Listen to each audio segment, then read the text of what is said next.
There was a time when they almost lost everything, their job, their livelihood, their peace of mind, all because of a single cup of coffee. But this wasn't just any cup of coffee, it was a carefully crafted act of rebellion, a small but potent gesture in a battle against a culture of harassment and indifference. Let's rewind a bit and set the stage. Our protagonist worked at a cafe, a seemingly ordinary place that, on the surface, appeared to be just like any other coffee shop you might pass by on your way to work. But behind the counter, and beyond the cheerful clinks of cups and saucers, there was a darkness lurking, a boys' club mentality that permeated the workplace, festering under the guise of camaraderie. The cafe was attached to a warehouse, a sprawling, industrial space where orders were processed and inventory was managed. It was a place where the manager, let's call him John, held court. John wasn't just a manager, he was a bully, a predator in the workplace who hid his true nature behind a veneer of authority and charm. He was the kind of person who thought he could get away with anything, and most of the time, he did. Our protagonist, a hard-working and resilient employee, wasn't new to this kind of environment. They had faced hardship before, much worse than what John could dish out. But the scars of the past were still there, buried deep but not forgotten.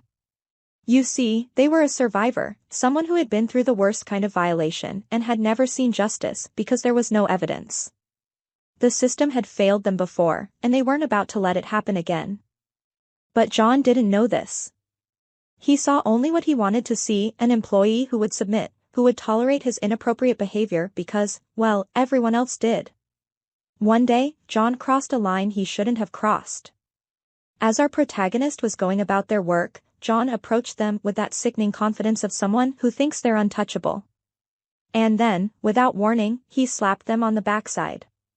It was a moment that would have shattered someone else, someone who hadn't been through what our protagonist had. But not them. They didn't break. Instead, a fire lit within them, a fire fueled by years of pent-up frustration and anger, by memories of being powerless and unheard. They weren't going to let this man get away with it. Not this time. But what could they do?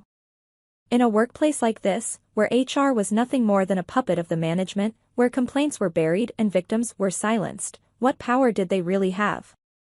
They could file a complaint, sure. But they knew how that would end. HR would have a chat with John, he'd deny everything, and then it would be business as usual. No, that wasn't good enough.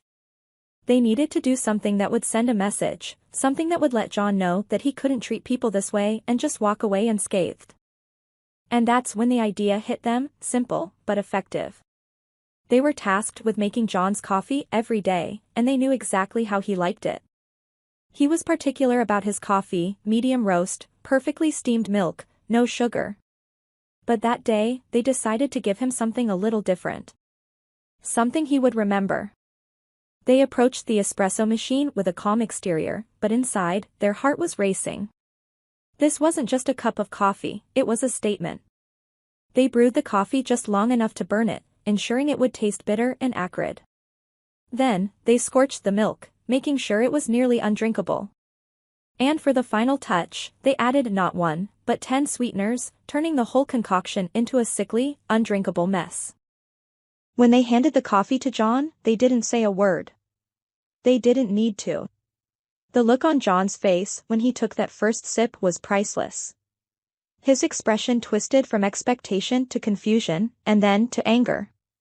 He spat out the coffee and glared at them, but they just stood there, calm and composed, as if nothing was out of the ordinary.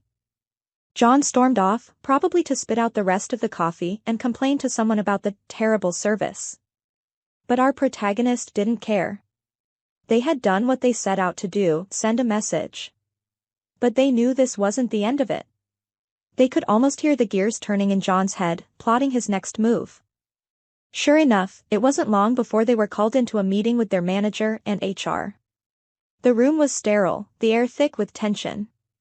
They sat across from their manager, a man who had always seemed too eager to please the higher-ups, and the HR representative, who was there to keep things professional.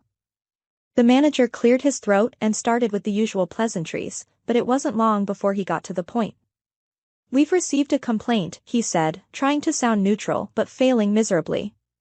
"John has raised some concerns about the quality of his coffee this morning." Our protagonist didn't flinch. They knew this was coming, and they were ready. I don't know what you mean, they said, their voice steady. I made the coffee just like I always do. The HR representative, who had been silent up until now, leaned forward. We're aware that there might have been some issues between you and John, she said, choosing her words carefully. We just want to make sure that everything is all right, and that you feel comfortable at work. It was all so predictable, so insincere. Our protagonist could see right through it. They knew this was just a way to placate them, to make it seem like HR cared when, in reality, they just wanted the problem to go away. They could almost laugh at the absurdity of it all. I'm fine, they replied, keeping their tone even. I just made a mistake with the coffee. It happens. They could see the doubt in their manager's eyes, the way he exchanged a glance with the HR rep. They knew what they were thinking, this employee had done it on purpose, but without proof, there was nothing they could do. They were stuck. The meeting dragged on for a bit longer, with more meaningless questions and forced reassurances. But in the end, they couldn't touch our protagonist. They left the meeting with their head held high, knowing they had won this round. But this victory wasn't just about a cup of coffee. It was about standing up for themselves in a place where they had been silenced for too long. It was about refusing to be a victim again. Sure, the gesture might have been small, petty, even, but it was theirs. And in that moment, that was enough. As they walked back to their station, they couldn't help but smile. Would they do it again? Without a doubt. In a heartbeat. Because sometimes, the only way to fight back against the bullies of the world is with a small act of defiance, a bad cup of coffee, served cold.